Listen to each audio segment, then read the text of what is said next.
Should I start flirting with other women? What does flirting even mean? Is this a time we're separated? My wife and I are separated, either in the same house or in another house. She doesn't seem like she's interested in intimacy at all, at least not right now. So we're in limbo. And so what do I do about this? Often men ask me in the course of our work together, our one-on-one men's work. I'm going to be getting into that today. And I want to ask many of you guys that are on here, it seems as though many of you guys are either talking with women or considering talking with women. So this seems like a great subject. So should I just start flirting with other women here on this man-to-man call this evening? We want to foster a sense of freedom within our own selves and within the relationship, of course, too, for her, for the sake of our intimacy, if possible, and to potentially have a new version of the relationship.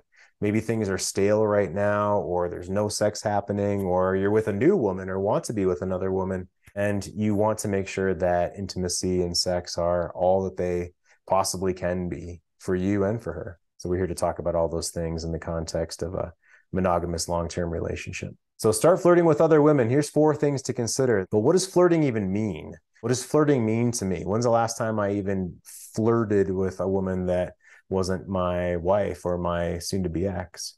When's the last time I even flirted? What's the goal of flirting? What does that even mean? Am I trying to get phone numbers? Am I just practicing socialization? Am I practicing being like a real human after so many years of marriage? Is this cheating if I'm not yet divorced, or if I'm in limbo? What if I'm in limbo for years? Is this cheating? And what if my wife doesn't like it? Even if she says that she doesn't want intimacy right now, let's say, or she doesn't know what she wants and I'm in limbo. What if she doesn't like it? Does that mean that I'm a bad person? Does that mean that I shouldn't go out and socialize with other women? So let's talk about this today. So Chris, I'd love for you to come in and chat with us about this. Start flirting with other women. Have you thought about this? Have you considered this at all? Yeah, yeah, for sure. Have I thought about it? Yeah. Have I done it? For sure. Have I done it with the intent of anything happening from it? No. That's kind of been the way it has been for me.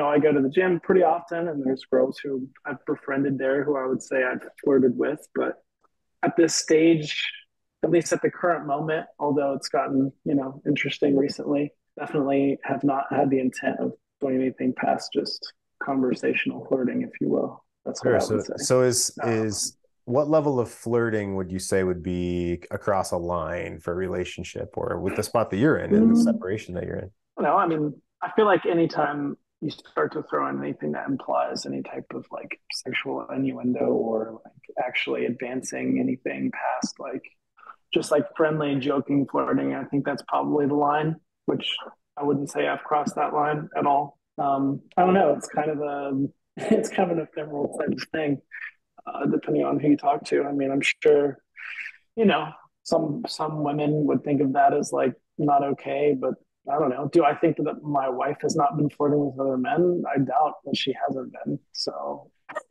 I mean, realistically, I don't know that for sure. But again, like I'm not doing it with the intent to cultivate anything new with any other woman at this point in time. But that seems like the line to me. Yeah, yeah.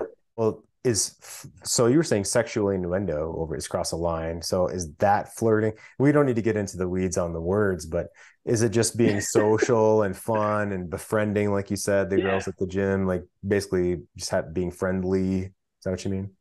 yeah. I mean, it's so hard to define, right? I guess So if your wife were there's a watching, that my next question, just to jump in, like if your wife had seen you doing that or were to watch you do that at the gym, do you think she'd be cool with it? probably not. Okay. Yeah. So this is where it gets kind of, I'll use the word fun. This is where it gets fun. Now, just because she may not be cool with it, does that mean that you shouldn't do it? Or, you're bad or Uh, wrong or something? no, I think it's a pretty normal thing. I don't know. Not to say that I've always flirted with other women, but I don't think I've ever really like completely. It's fun. It's a fun topic. I'm glad you brought this up because I haven't really thought about it too much in depth. But now that you bring it up, it's more like I think I'm just a naturally social guy, and when it comes to girls, I think I'm naturally kind of a flirty guy, but I don't usually cross the line in any way, especially if I'm in a relationship and haven't really at all stepped past that, even into much flirting since I've been with my wife. But yeah, I'd say the last 2 months or so, there's been some people that I've lightly socialized in the flirting zone with, but it's an energy thing, right? To me, it's an energy. And have I crossed the line? No, in my opinion.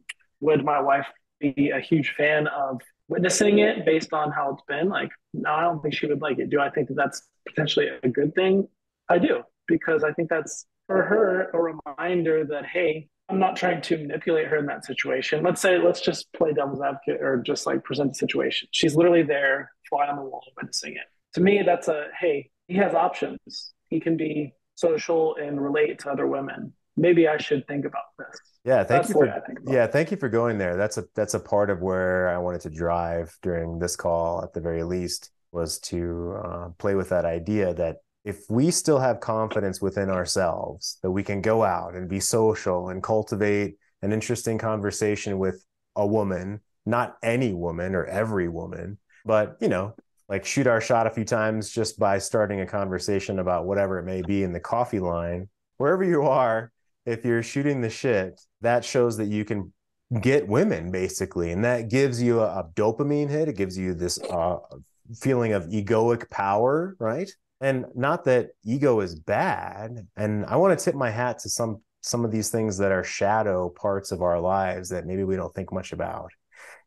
Chris, I'll thank you for getting us started. I'll press pause on you and we'll go to everybody. I was talking with a guy today about the recognition of the roles that we play. So if we're at the gym, we are expected by other people in society, right, to play a certain role. And Chris may be flirty and inappropriate in his like he wears too short shorts at the gym. I don't know. Some guys wear too short shorts now.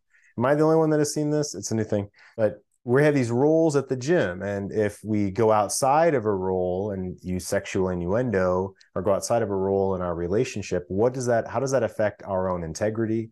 How does that affect the energy we put off when we're around, our wife, our woman? And it's something to consider is when we walk into a room, whatever that may be, how do we want to present our own selves in a kingly way, as we talk about, or in an automatic, unthoughtful, stumbling way? However I felt in the parking lot before I went into the gym is just how I present myself in the gym. Well, that's not going to go over too well if you embarrass yourself walking into a situation at the gym where you would have rather checked your shit at the door. Well, it's the same thing with our woman. Now, I'll show a quick excerpt from this is a Psych Central article. Is there such a thing as innocent flirting? Well, these psychologists that wrote this or these therapists that wrote this article both agree that flirting can be innocent.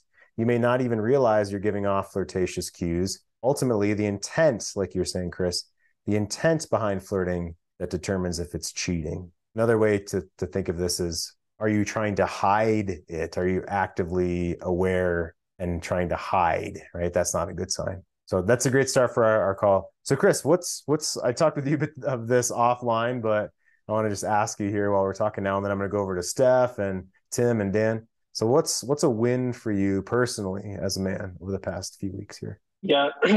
Subconsciously, my mind was thinking you might call me first. I don't know why, but I was like, I need to think of a win. And I was struggling, to be honest with you. It's been kind of a rough couple of weeks mentally. But one win I would say would be that I've been leaning into learning some new songs, music wise, and so I learned a new song, and I've been refining that, and that's a win because that brings a lot of joy and fulfillment into the life space for me. Nice. Very cool. Awesome. Thanks, Chris. Appreciate it. Yeah, Steph, come on in. Steph, what's a win been for you over the past few weeks here?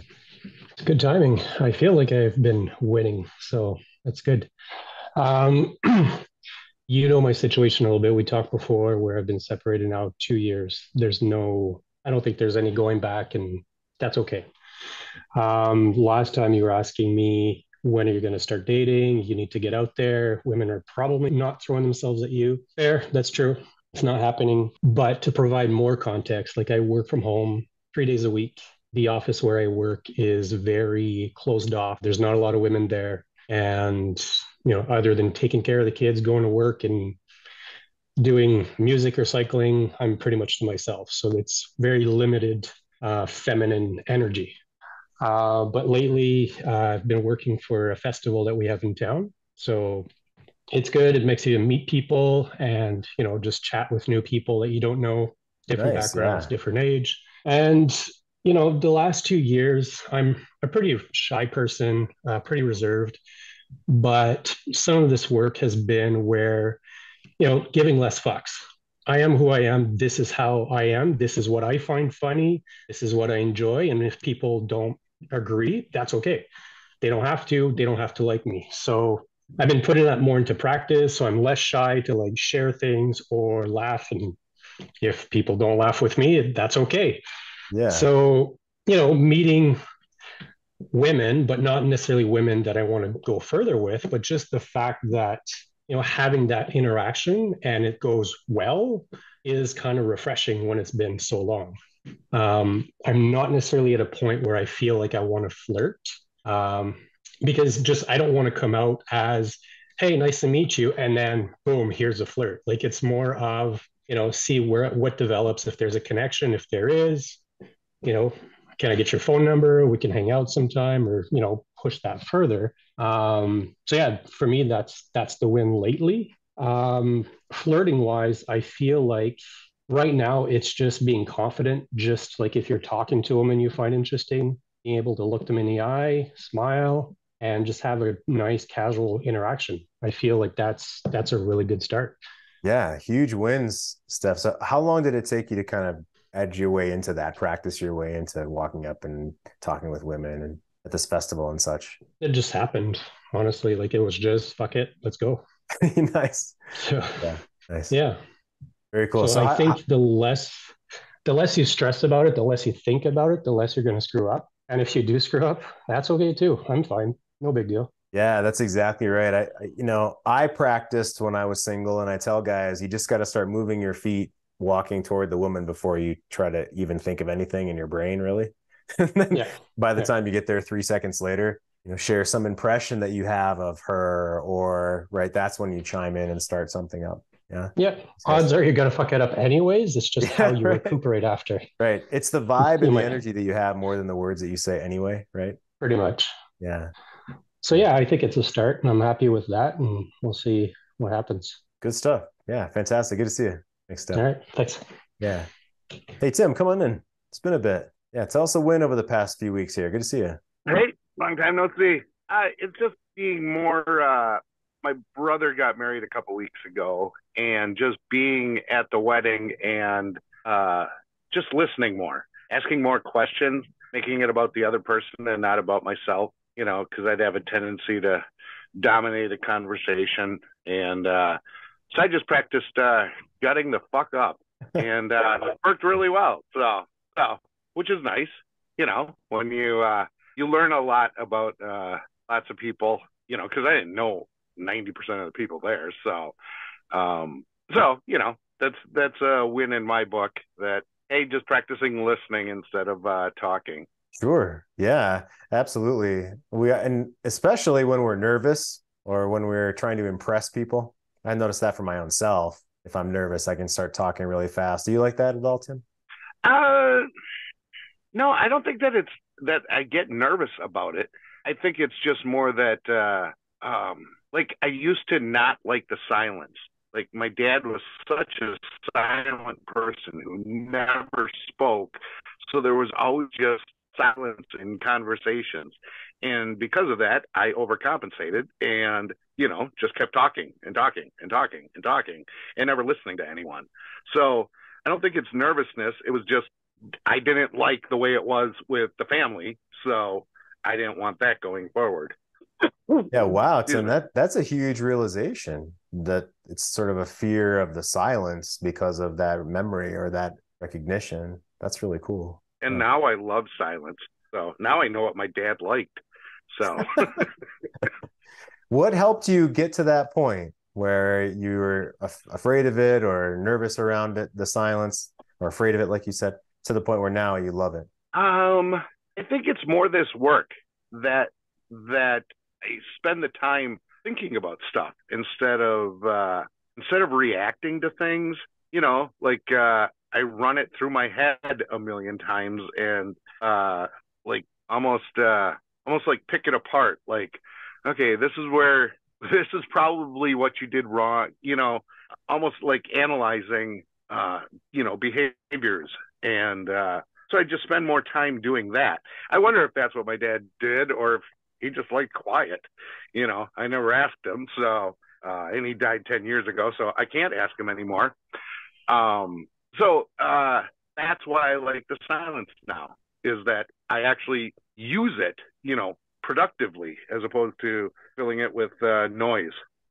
What a crazy idea. Yeah, right. What a novel idea. I love it. Thanks, Tim. Good to see you. Are you chatting up women right now? What's your thoughts on flirting with other women? And let me actually use you, Tim, to bounce off something Caesar put into the chat, and Caesar's not able to come on. So Caesar, Tim said, well, what if the woman that you're, quote, flirting with, what if she gets the wrong impression? And what if that woman you're flirting with was actually looking for a relationship? So Tim, I'm thinking maybe Caesar was saying, you don't want to lead someone on maybe with flirting. What do you think about that? I worry about that. Like at this wedding, pretty much everyone's married. I'm one of the few single guys there.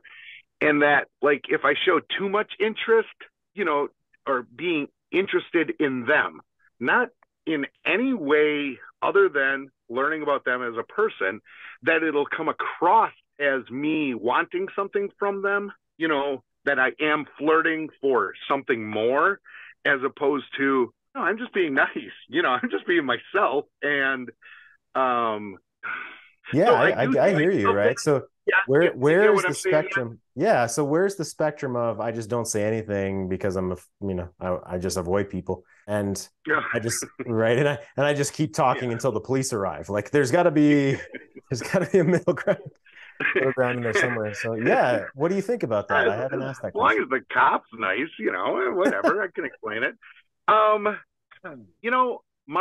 I've been divorced for over a year, so my ex would actually accuse me of flirting with people when I saw it as just being nice to someone, but apparently just the energy that I give off made it seem like I was flirting as opposed to just being nice. And so I think that I flirt with pretty much everyone, but not because I'm looking for anything. Like, I have no desire to date.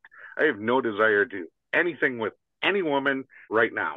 So I think it's just more that's how I just naturally come off, so yeah. So I'm wondering, how did you handle it with your now ex? How did you handle it then? Is it did you think about it in terms of this is just who I am, or did you back off, like, oh, I'm sorry, and back off? Like, what do you think? Oh no, I just got very defensive about it, going, I'm not doing that. I want nothing from this person. I'm just being nice to them.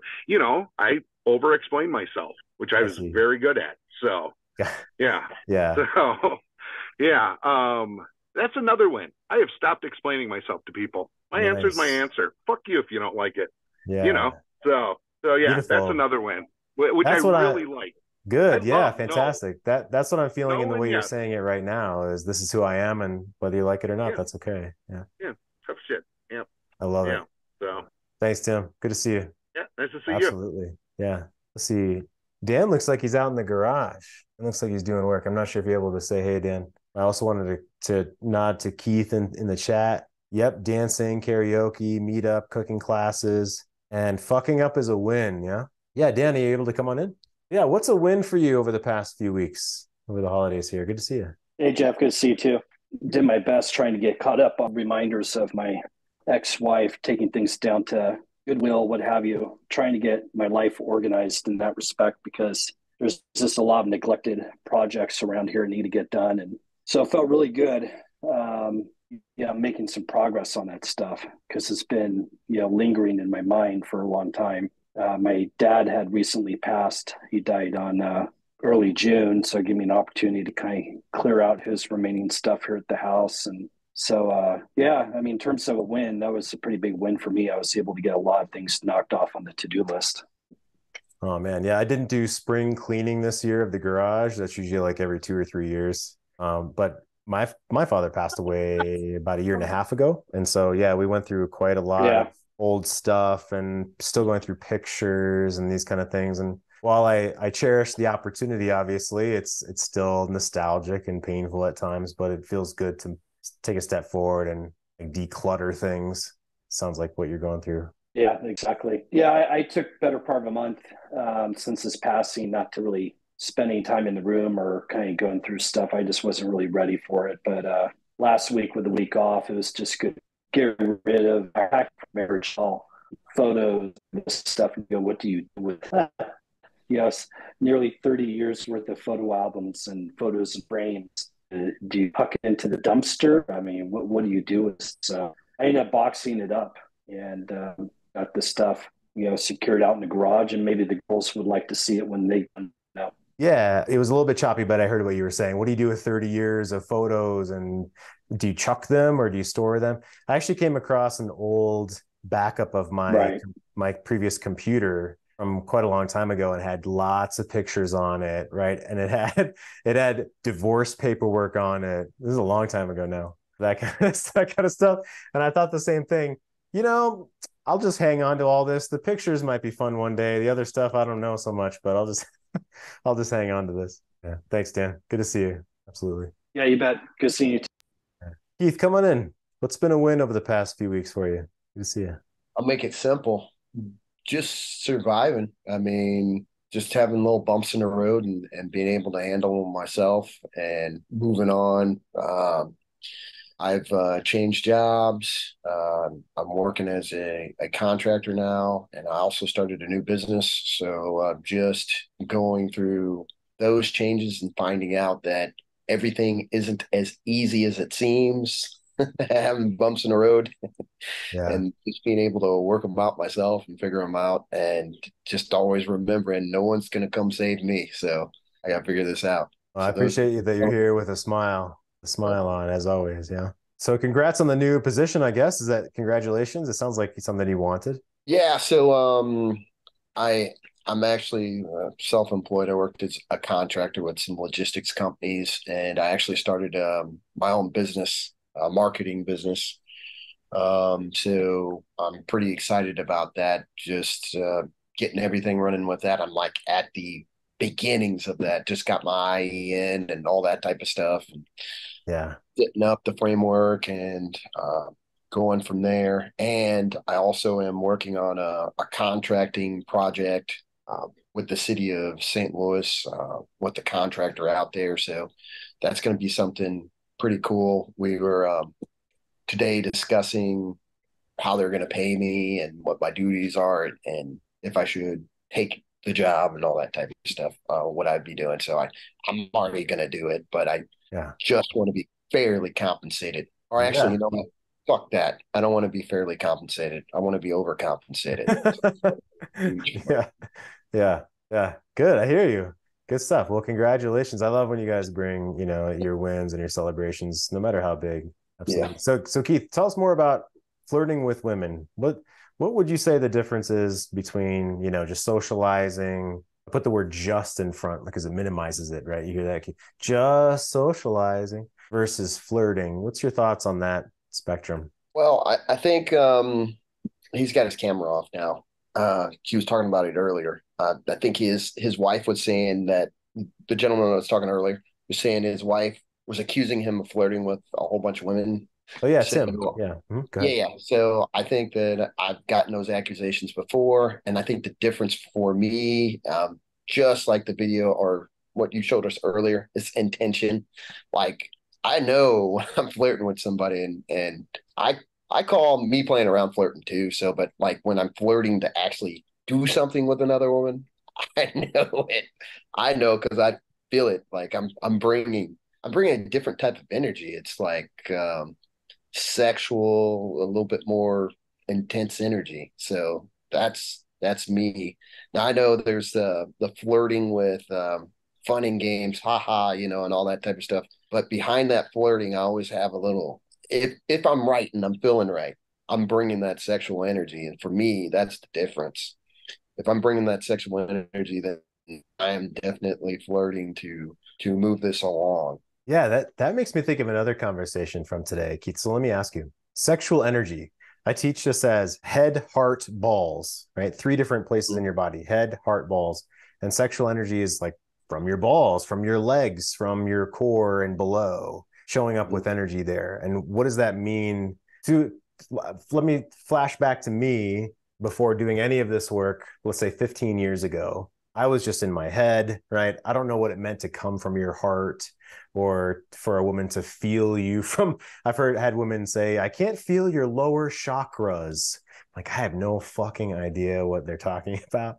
But that's what I mean by balls. And you're saying is sexual energy, sexual passion within you. So what does it feel like in your body? Or how would you describe it with words to a man who basically just feels dead from the neck down, let's say, and he's never experienced like energy from his balls where he shows up with power from his lower body? How would you describe that?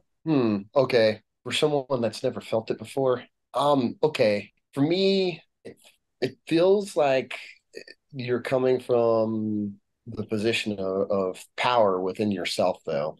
It's like I'm gonna attack this from a different angle. Like I know what it feels like to not be inside my body, and when I'm outside of my body and I'm trying to talk to somebody, I'm coming from a position of I need something from you, and that feels terrible for me because then I know I'm just like, oh man, it just feels. I don't know the word icky or whatever, like a kitty word like that makes sense, but that's how I feel. But if I'm able to like be inside my body, be relaxed, and know that I want something and be able to communicate that to somebody without even speaking, because like I feel like when I'm right and I'm flirting and stuff like that, the person knows no matter what I'm saying, I could be saying any word.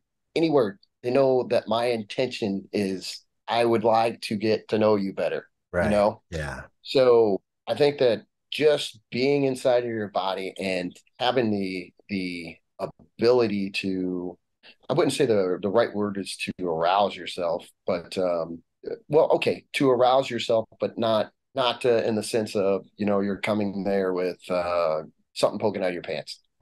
Just just Yeah, that wait, say feeling, that again. I didn't quite make it past.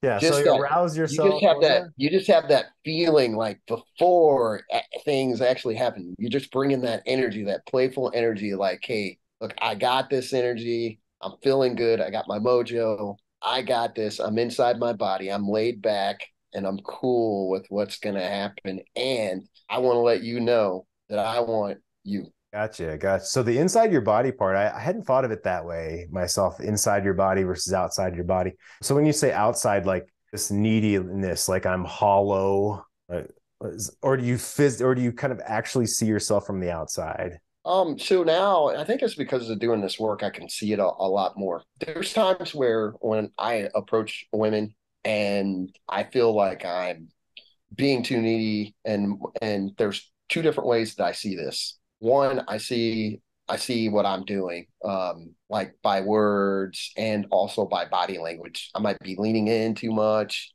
and I'll be talking too much, trying to pull something from them, trying to take something from them. And then I also feel like it's almost like my soul or a piece of me is like leaning too far out of my body. And like I can just, if I was to observe myself Hmm. watching a conversation, I could see myself starting to separate, like my soul starting to separate from my body. When I feel like I'm inside my body and I'm flirting and I feel comfortable, I feel like I got complete control of the situation. I talk slower. And if something weird happens, I can handle it. And I'm coming from the position of, yes, I want you, but I don't need you. Right. Yeah. That's it. And it just feels just natural. And it's almost like, I see this in other people too. It's like somebody that just is real good with women. It's just like that all the time. You know, I'm not like that all the time, but other people are just naturally all like that. They just have that ability to stay back and just be natural with whatever they say and let loose and all that. Now I can bring that, not all the time, but I can bring it. But when I am like that, that's how I feel. And I Yeah. don't know how you gentlemen feel when you're like that. Everybody's been there, I'm sure, but maybe they can elaborate on it for you too as well. Yeah, good. Thanks, Keith. And I love you saying that in a different way than I would describe it, because the guys that I talk with, the guy I was talking with today, basically said he didn't even believe that he thought it would take a lot of work for him to feel in his body, as you're saying, or a Yeah. lot of work for him to feel like he's in control of his sexuality. Like he can feel that he's got mojo, that he's the man when he shows up with a woman. And that's what you're describing in a different way. Yeah. Yeah, and when I don't have that, there's been a few times where I've gone out and I've kind of had that energy of, okay, I'm actually going up to women and I'm just introducing myself and talking to them. And then it goes kind of the friendly route. And I'm bringing, I don't know it's probably cliche, but I'll bring it out anyways. Probably bringing some nice guy energy of, oh, I just want to be friends. And I'm like, dang, what's wrong with me? You know what I'm saying? So Yeah. I'm just like, yeah. So there is that. So you don't, if you're not bringing that, that sexual energy, that's probably the vibe you're going to give off. And if the woman is to give you, like, say, her number, Snapchat, whatever, it's probably not going to go anywhere because she's going to be like, I just gave it to him just to get rid of him or something. But when you have like a connection where you're actually bringing that sexual energy, I think that works out better for you. You probably are able to find a connection with another woman easier because there are times where a woman will come up to you, and I think it's probably because you're feeling that way. You're inside your body and you're comfortable, you look like you're having fun, and it's just a natural thing. And people want to be around people that are having fun naturally, and it doesn't look artificial, and they just are comfortable with themselves. And when I feel that way, that's when I feel that I'm at my best. Yeah, very cool. So how was that different than like a really tough moment with your ex? How is that different? This laid back versus the really stuffed up moments with your ex, would you say, within you that you're responsible for? Oh, that I'm responsible for it. I think that the difference would be that when I felt that the way that I'm talking about bringing the sexual energy, and I felt like I was in control of myself, and whatever she was to bring towards me, whatever firestorm she had, I could brave it. I could be a container, and I could also, if I needed to, step back and say, hey, this isn't working for me, and be fine with that, and say, hey, look, we can reconvene. And I just had control of myself, and I wasn't feeding the flames of the fire, which happens a lot when say your ex comes up and she wants to bring that negative energy to you and you play into it. Well, if you play into it, then you're not really controlling yourself. You're reacting more than taking something in and responding to it. I think that I'm just overall just feel a lot better. And actually, to be honest with you, the energy that I'm talking about when I'm working and stuff, when I have that, I feel great just using that energy. And I don't know if the right word is to say sexual energy because it seems kind of weird even when I say it work. But when I have that type of energy, I just feel good, period. Yeah. I was going to say, you're showing that this is a practice with at any time, almost with anyone, and at work as well, bringing that leadership, that mojo, the confidence in yourself. I think part of purpose is someplace within your chest, someplace within your heart. You're reaching out toward a bucket list item that you want to do before you die. Like, are we in any way? Are we spending 1 hour a month even reaching towards something that we want to make sure we do before we die for our own selves, whatever that may be? Could be go Right. fishing in a particular spot, whatever it may be for us. And that's the vibe that I'm feeling like you're saying. Yeah. Does that hit home? Yeah, well, and yeah, it does. And the one thing I will say though is that when I'm in that mode, I feel like when you're talking about females, my wife included, that she was more willing to follow along with me too. Like there would be times where I felt that energy, and I'm assuming that all guys have had this experience before. You can just be breathing at your own pace. And if you really pay attention, they start breathing the same rate that you're breathing at. And they're like following along with you and speaking at your pace, and it's almost like a game of follow the leader. Yeah, it's instinct when things are clicking, right? Yeah. Good stuff. Awesome. Good to see you, Keith. Yeah. We're out of time today, guys. See you guys next time. Bye, guys.